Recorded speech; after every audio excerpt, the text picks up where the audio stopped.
আসসালামু আলাইকুম, সবাইকে স্বাগতম ম্যাথ অ্যান্ড ম্যাটার বাই সাদিকে। আজকে আমরা কেমিস্ট্রির অষ্টম অধ্যায় রসায়ন ও শক্তি এই অধ্যায় নিয়ে আজকে আমরা আলোচনা করব। যে অধ্যায়কে আমরা এইচএসসি এর কেমিস্ট্রি এর সেকেন্ড পেপারের 4 নম্বর অধ্যায়ে ইলেকট্রোকেমিস্ট্রি বা তড়িৎ রসায়ন নামে চিনব। সেটা আমাদের এইচএসসি এর বিষয়। আপাতত আমরা এসএসসি এর মধ্যে থাকব। তো এসএসসি এর মধ্যে আমরা যখনই তড়িৎ রসায়ন বা রসায়ন শক্তি নিয়ে আলোচনা করব, তখন আমাদের মাথার মধ্যে চিন্তা আসবে যে এটা আমাদের কোন কোন কাজে লাগে। প্রথমত আমরা জানতে হবে তো যে এটা আমাদের কোন কোন কাজে লাগে, কেন আমরা এই অধ্যায়টা পড়ব। সো আমাদের সবার জীবন টার্গেট থাকে, একটা বড় বাড়ি থাকবে, গাড়ি থাকবে, আরও একটা জিনিস থাকবে, সেটা নাই বললাম। তবে আমার টার্গেট থাকে একটা গাড়ি থাকবে। সো এই যে গাড়ি আছে, এই গাড়ি চলাইতে আমাদের আমাদের ব্যাটারির প্রয়োজন আছে। সো এটা হচ্ছে আমাদের গাড়ি চালাইতে আমাদের ব্যাটারির প্রয়োজন, এবং এটা আমাদের পাশে একটা চিত্র রাখছি, এটা সরাসরি একটা ব্যাটারি। সো আমাদের এই ব্যাটারিগুলো আমাদের যে জীবন আছে, দৈনন্দিন জীবন, আমাদের প্রাত্যহিক জীবন, সেই জীবনের প্রত্যেকটি কাজের মধ্যে আমাদের কোনো না কোনোভাবে আমাদের আশেপাশে ব্যাটারি রয়েছে, এবং ব্যাটারি আমাদের খুবই প্রয়োজন। সো এই ব্যাটারি চালনা করা, তারপরে এই সকল কাজগুলো হয় হচ্ছে তড়িৎ রসায়নের মাধ্যমে।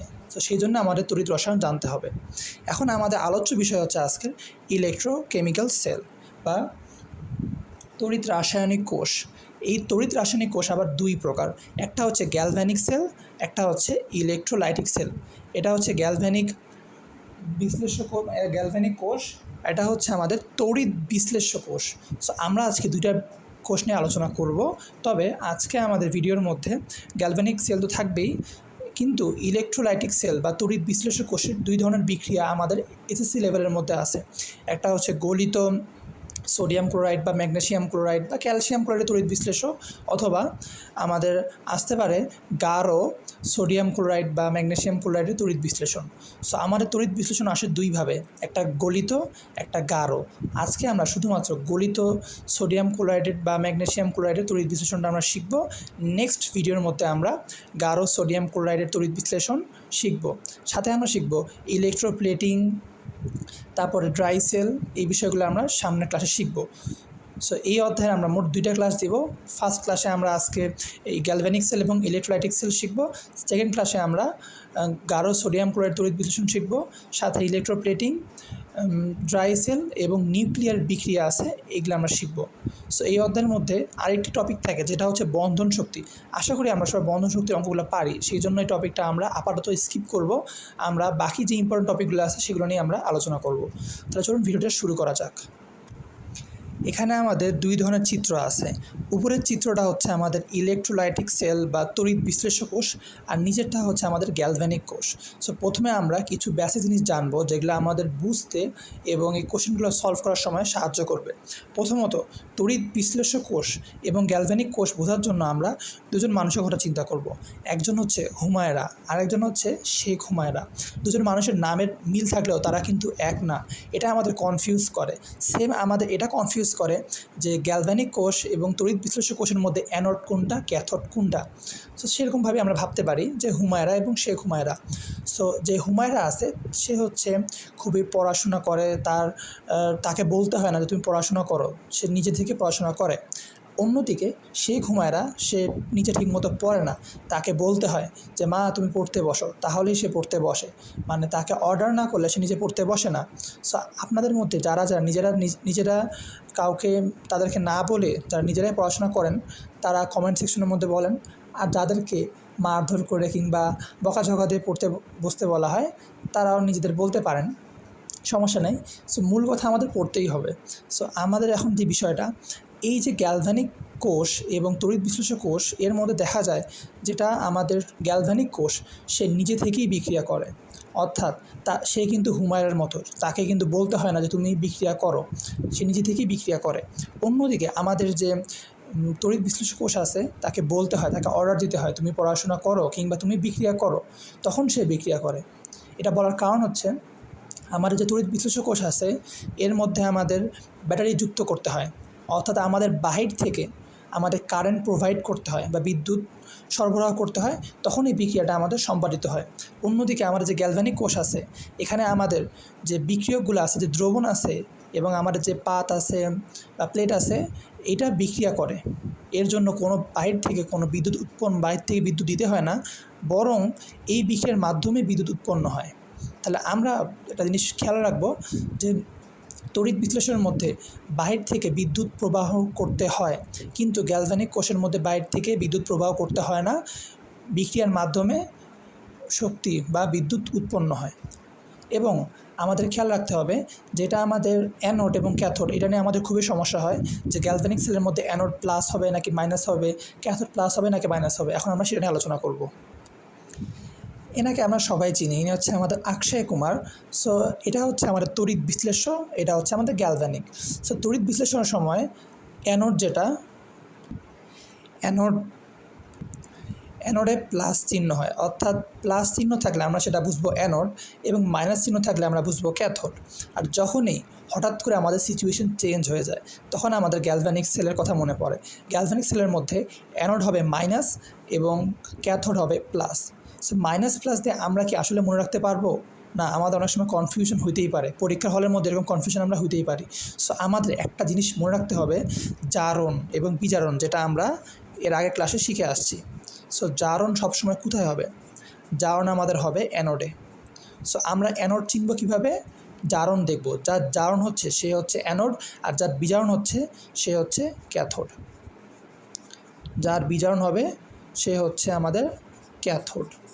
সো এইভাবে আমরা আইডেন্টিফাই করতে পারবো অ্যানোড এবং ক্যাথোডকে।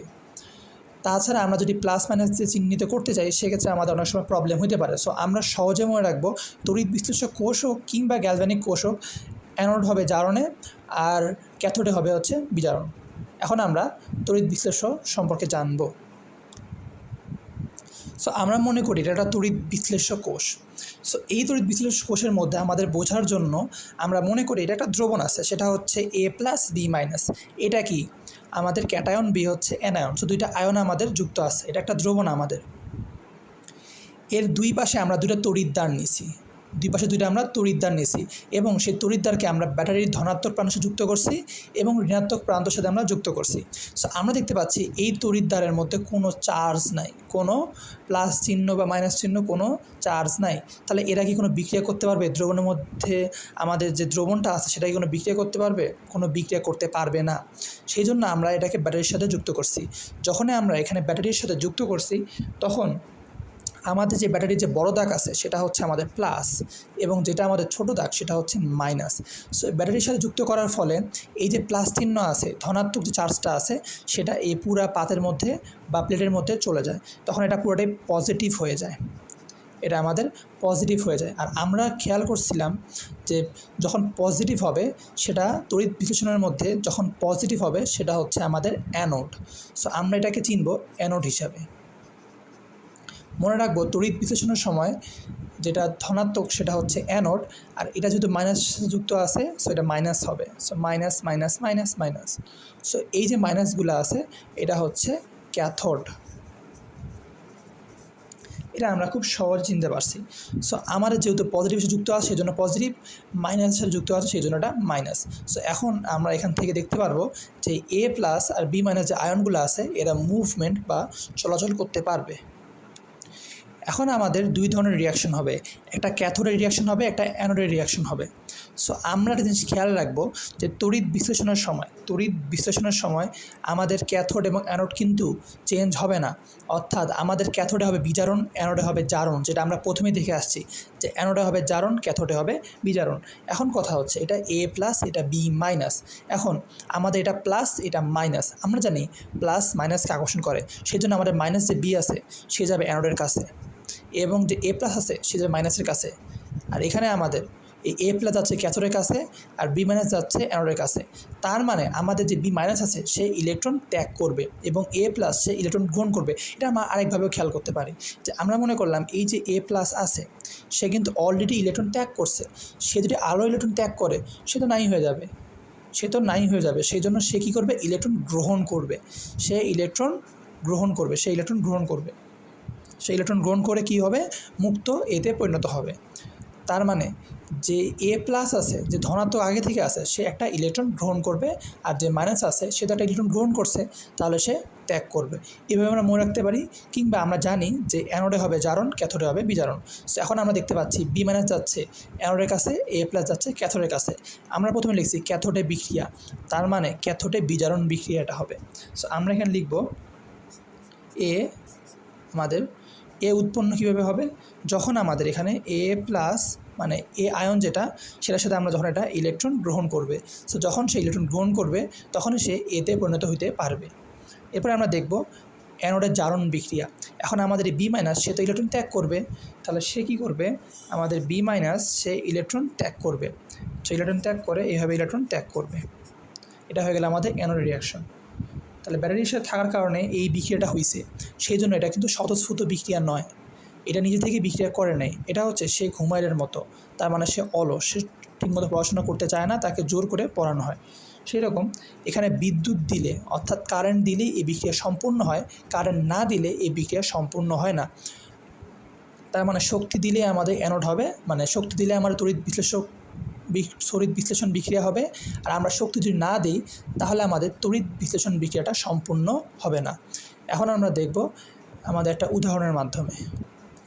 সো আমরা এখন দেখতেছি সোডিয়াম ক্লোরাইডের, গলিত সোডিয়াম ক্লোরাইডের তড়িৎ বিশ্লেষণ। আপনাদের প্রশ্ন আসতে পারে ম্যাগনেসিয়াম ক্লোরাইডের, আসতে পারে ক্যালসিয়ামের, সো এরকম আমাদের লবণ দিতে পারে।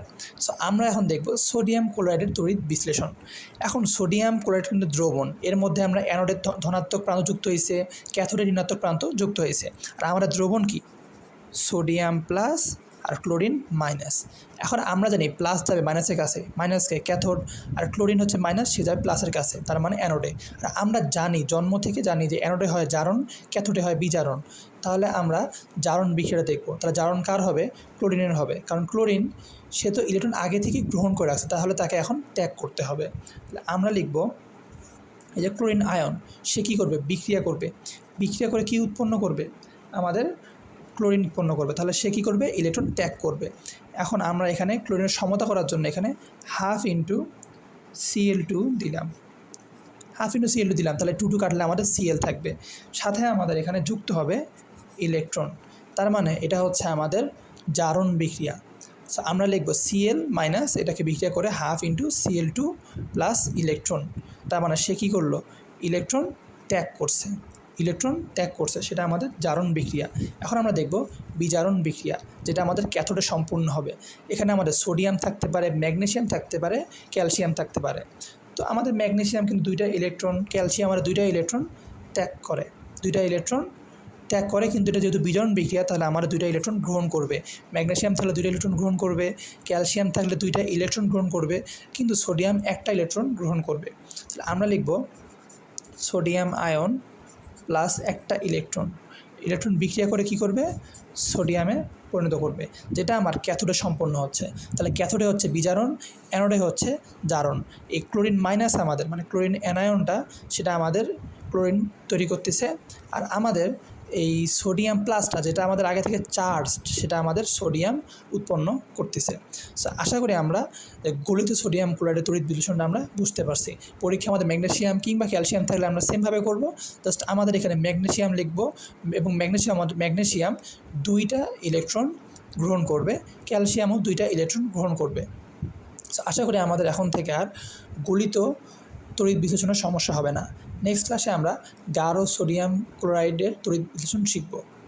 এখন আমরা দেখব গ্যালভানিক কোষ, যেটা আমাদের পরীক্ষার মধ্যে খুবই গুরুত্বপূর্ণ। এই অধ্যায়ের মধ্যে সবচেয়ে ইম্পর্টেন্ট টপিকের মধ্যে অন্যতম একটা হচ্ছে গ্যালভানিক কোষ। সো এখন আমরা দেখব লবণ সেতু, জিঙ্ক পাত, অ্যানোড, কপার, ক্যাথোড, এগুলো দেখে আমাদের বুঝতে পারছি। এখন আমরা দেখতেছি আমাদের গ্যালভানিক কোষ বা গ্যালভানিক রিয়াকশনটা আমরা এখন দেখব।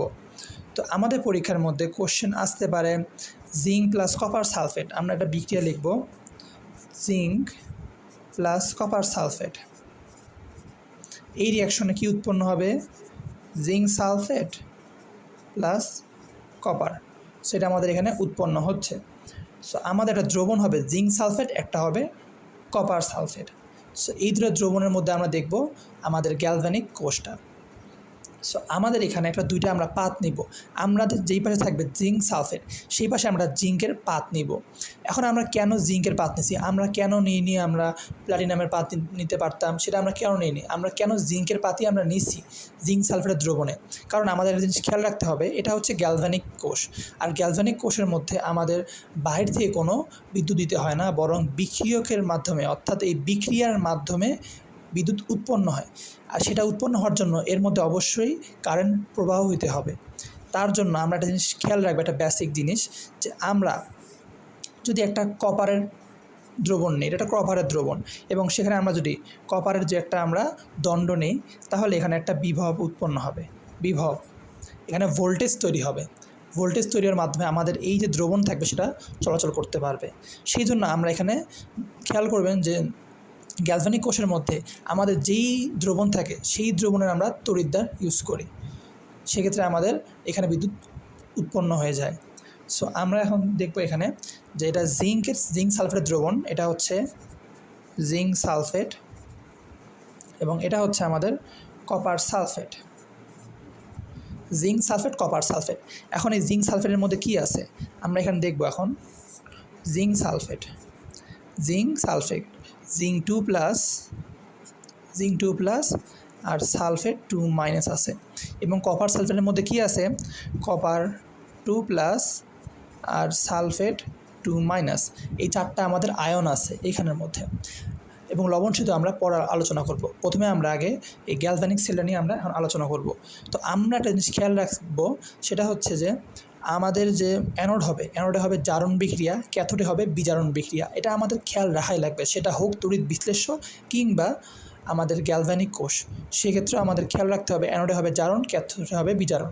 তাহলে আমাদের এখানে অবশ্যই কি হবে, জারণ বিক্রিয়া, আর এই পাশে কপারের দ্রবণে আমাদের হবে বিজারণ বিক্রিয়া। সো এটা আমাদের কপার সালফেট নিছি আমরা, কপারের দ্রবণ, তাহলে এখানেও আমাদের বিভব উৎপন্ন হবে। আর এখানে যেহেতু আমরা ক্যাথোড নিছি, সেই জন্য এখানে হবে বিজারণ বিক্রিয়া। এখন আমরা প্রথমে আমরা এই জারণ বিক্রিয়াটা আমরা লিখব। তাহলে এখন জারণ বিক্রিয়া কীরকম হবে, এটা অবশ্যই অধজারণ হবে, অধবিজারণ হবে। সো আমরা 7 অধ্যায়ে শিখে আসছি যে জারণ কখনোই একটা সম্পূর্ণ বিক্রিয়া না, এটা অর্ধেক করে হয়, অর্ধেক জারণ এবং অর্ধেক বিজারণ মিলে আমাদের একটা সম্পূর্ণ জারণ বিজারণ বিক্রিয়া সম্পন্ন হয়। তাহলে আমরা লিখব অ্যানোডে অর্ধ জারণ বিক্রিয়া। সো আমরা লিখব অ্যানোডে অর্ধজারণ বিক্রিয়া। লেখার পরে আমাদের জিঙ্ক সালফেটের মধ্যে যে জিঙ্ক 2+ আছে, সে কী করবে, সে ইলেকট্রন ত্যাগ করবে। কারণ অ্যানোডে কী হয়, জারণ হয়, জারণ মানে কি ইলেকট্রন ছাড়ন, তাহলে সে ইলেকট্রন ত্যাগ করবে। তাহলে আমাদের জিঙ্ক যে আছে সে কী করবে, 2টা ইলেকট্রন ত্যাগ করবে। জিঙ্ক তাহলে কী করবে, এই জিঙ্ক 2+ প্লাস 2টা ইলেকট্রন, আমরা এটাকে এইভাবে লিখতে পারতাম, জিঙ্ক -2, 2টা ইলেকট্রন ত্যাগ করে সে জিঙ্ক 2+ পরিণত হয়। আপনার যার যেটা ইচ্ছা সে সেভাবে লিখতে পারেন। তো আমি এটাকে রেকমেন্ড করব, জিঙ্ক থেকে জিঙ্ক 2+ এবং 2টা ইলেকট্রন ত্যাগ করছে। এটা হচ্ছে আমাদের অ্যানোডে জারণ বিক্রিয়া, অর্ধজারণ বিক্রিয়া। এখন এই যে 2টা ইলেকট্রন আছে না, এই 2টা ইলেকট্রন এই তারের মাধ্যমে এই পাশে প্রবাহিত হইতে আছে। কার দিকে প্রবাহিত হইতে আছে, এটা কি ইন্ডিয়া চলে যাবে না পাকিস্তান যাবে? এই ইলেকট্রনগুলো যাবে হচ্ছে এই দ্রবণের মধ্যে, এই কপার সালফেটের দ্রবণের মধ্যে এই 2টা ইলেকট্রন চলে আসবে। তাহলে সে কী করতেছে, সেইভাবে করে আসতেছে, ইলেকট্রনগুলো প্রবাহিত হচ্ছে। কোন ইলেকট্রন প্রবাহিত হচ্ছে, এই জিঙ্ক 2+-এ। এখন আমাদের যে জিঙ্ক 2+ আছে সে কই যাবে, সে এই দ্রবণের মধ্যে চলে আসবে। এই যে দ্রবণটা আছে এই দ্রবণের মধ্যে জিঙ্ক 2+ অতিরিক্ত দেখা দিবে, কারণ এই 2টা ইলেকট্রনগুলা এই তারের মাধ্যমে আমাদের কপার দণ্ডে প্রবেশ করবে, এই যে কপার দণ্ড আছে এখানে প্রবেশ করবে, এবং এই জিঙ্ক 2+টা আমাদের দ্রবণে চলে আসবে। যার কারণে এই যে শক্ত বস্তুটা আছে, জিঙ্কের শক্ত একটা পাত, সেটা ক্রমান্বয়ে আস্তে আস্তে মানে হালকা থাকবে, বা যেটা গাঢ় ছিল সেটা নরম হয়ে যাবে, আস্তে আস্তে যেটা ক্ষয়প্রাপ্ত হবে।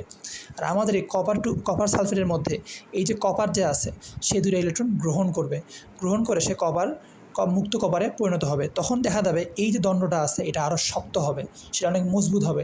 তাহলে প্রথমে মজবুত ছিল এই জিঙ্ক সালফেটের জিঙ্ক পাতটা, সেটা আস্তে আস্তে হবে ক্ষয়প্রাপ্ত।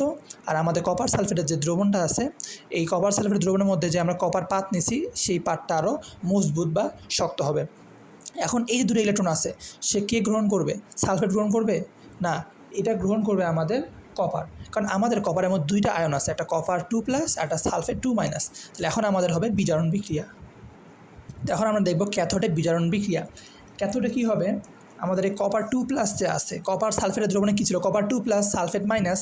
তাহলে এই কপার 2+ যে আছে সে কী করবে, সে দুটো ইলেকট্রন গ্রহণ করবে। এই যে দুটো ইলেকট্রন গ্রহণ করছে, সে খায় ফেলাইছে, খায় আমাদের এই কপার মুক্ত হয়ে গেছে। এটা কিন্তু মুক্ত কপার। এই মুক্ত কপারের মাধ্যমে কপারের কপার যে পাতটা আছে সেটা আরও শক্ত হবে, সেটা অনেক শক্ত হয়ে যাবে। তাহলে কপার 2+, এই যে দুটো ইলেকট্রন আছে সেই দুটো ইলেকট্রন গ্রহণ করে কপার মুক্ত ইলেকট্রন হবে। এবং জিঙ্ক থেকে কপারের দিকে কি প্রবাহিত হচ্ছে, ইলেকট্রন প্রবাহিত হচ্ছে। তার মানে আমাদের ইলেকট্রন যে আছে, এই যে ইলেকট্রন সেটা প্রবাহিত হচ্ছে অ্যানোড থেকে ক্যাথোডের দিকে, অ্যানোড থেকে ক্যাথোডের দিকে আমাদের প্রবাহিত হচ্ছে। তাহলে আমাদের কারেন্ট প্রবাহিত কোন পাশে, কারেন্টটা প্রবাহিত হবে আমাদের ক্যাথোড থেকে অ্যানোডের দিকে, যেটা আমরা স্থির তড়িৎ ফিজিক্সের 10 নম্বর অধ্যায়ের মধ্যে শিখে আসছি যে ইলেকট্রন প্রবাহ যেদিকে হবে তার বিপরীত দিকে আমাদের কারেন্ট প্রবাহ হবে। তার কারণেই আমাদের মাঝখানে আমরা যদি কোনো একটা বাতি দিই, লাইট দিই, তাহলে সেটা জ্বলে উঠবে। সেই জন্য এই বিক্রিয়ার মাধ্যমে, গ্যালভানিক বিক্রিয়ার মাধ্যমে গ্যালভানিক কোষের মধ্যে আমাদের কারেন্ট উৎপন্ন হয়। এখানে বাইরে থেকে কোনো কারেন্ট দেওয়ার প্রয়োজন হয় না। তবে এখানে দেখতে পাচ্ছি আমরা যে জিঙ্ক 2+ এখানে বাড়তিছে, সালফেট কিন্তু আগে থেকে ছিল ততটুকুই আছে। আর এখানে আমাদের কপারটা সালফেট ছিল, কপার 2+ ছিল, সালফেট ছিল। কপার 2+ তো আমার দণ্ডে যুক্ত হয়ে কপারটাকে দৃঢ় করছে, কিন্তু সালফেটের এখানে আধিক্য বাড়তিছে। এখানে আমাদের সালফেটের আধিক্য বাড়তেছে, কপার যেহেতু কমতেছে সালফেটের আধিক্য বাড়তেছে। আর এখানে আমাদের সালফেট তো আগে থেকে ছিলই, কিন্তু জিঙ্ক 2+ বাড়তেছে। সেই জন্য এই দ্রবণের মধ্যে জিঙ্ক 2+-এর দেখা যাচ্ছে অনেক বেশি। তাহলে দুই দ্রবণের মধ্যে এখানে প্লাস বেশি, এখানে মাইনাস বেশি, সেক্ষেত্রে ভারসাম্যহীন হয়ে যাবে। আর ভারসাম্যহীন হয়ে গেলে আমাদের লাইটটা কিছুক্ষণ পরে বন্ধ হয়ে যাবে। এখন এই লাইটটা দীর্ঘক্ষণ ধরে চলার জন্য আমাদের মাঝখানে আমরা ইউজ করি লবণ সেতু। এই লবণ সেতুর মধ্যে আমরা পটাশিয়াম নাইট্রেট কিংবা KCl, পটাশিয়াম ক্লোরাইড আমরা ইউজ করে থাকি। এখন আমরা দেখব লবণ সেতুর ব্যবহার, কেন আমরা লবণ সেতু ব্যবহার করে থাকি। সো আমরা লবণ সেতুর মধ্যে নিয়েছি পটাশিয়াম ক্লোরাইড। এই পটাশিয়াম ক্লোরাইড দুইটা অংশ আছে, একটা পটাশিয়াম প্লাস, একটা ক্লোরিন মাইনাস। এখন আমাদের দেখা যাচ্ছে জিঙ্ক 2+ বাড়তিছে, তার মানে এখানে কিন্তু আমার ধনাত্মক চার্জ বাড়তিছে, আর এখানে আমাদের সালফেট মানে ঋণাত্মক চার্জ বাড়তিছে। তাহলে যখন এখানে ধনাত্মক চার্জ বাড়বে, তখন এখান থেকে এই পটাশিয়াম ক্লোরাইড দ্রবণ থেকে যে আমাদের যে ঋণাত্মক চার্জ আছে ক্লোরিন, সেটা আমাদের এই দ্রবণে চলে আসবে, আসে এটাকে প্রশমিত করবে, এটা আমাদের প্রশমিত করবে। আর এখানে আমরা যখন সালফেটের আয়ন, অর্থাৎ আমাদের এই যে SO4² আছে, SO4² মানে কি ঋণাত্মক চার্জ, যখন ঋণাত্মক চার্জ বৃদ্ধি পাবে তখন আমাদের এই পটাশিয়াম যে প্লাস চার্জ আছে সে এখানে যাবে, যাওয়ার পরে এই দ্রবণটাকে প্রশমিত করবে, তখন এটা ব্যালেন্স থাকবে। এই ব্যালেন্স বজায় রাখার মাধ্যমে এই লাইটটা অনেকক্ষণ ধরে চলতে পারবে। তাহলে এই লবণ সেতুর মেন বিষয় হচ্ছে লবণ সেতুর যে ধনাত্মক যে প্রান্ত আছে, যে পটাশিয়াম ক্লোরাইডের এই পটাশিয়াম প্লাস এবং ক্লোরিন মাইনাসের যে ঋণাত্মক প্রান্ত, সেটা কি করে, সেটা আয়ন সরবরাহ করে, যাতে এই আয়নের ভারসাম্য বজায় থাকে। নাহলে এক সময় দেখা যাবে জিঙ্ক 2+ অনেক বাড়ে গেছে, আরেক সময় দেখা যাবে সালফেট 2- অনেক বাড়ে গেছে, তখন আমাদের ভারসাম্য কিন্তু আর থাকবে না। এখন এই ভারসাম্য বজায় রাখার জন্য আমাদের এই পটাশিয়াম প্লাস এবং ক্লোরিন আয়ন সরবরাহ করে, আর সেটা সরবরাহ করে আমাদের লবণ সেতু। সো পরীক্ষার মধ্যে লবণ সেতুর ব্যবহার আসলে আমরা এইভাবে ব্যাখ্যাটা দিব।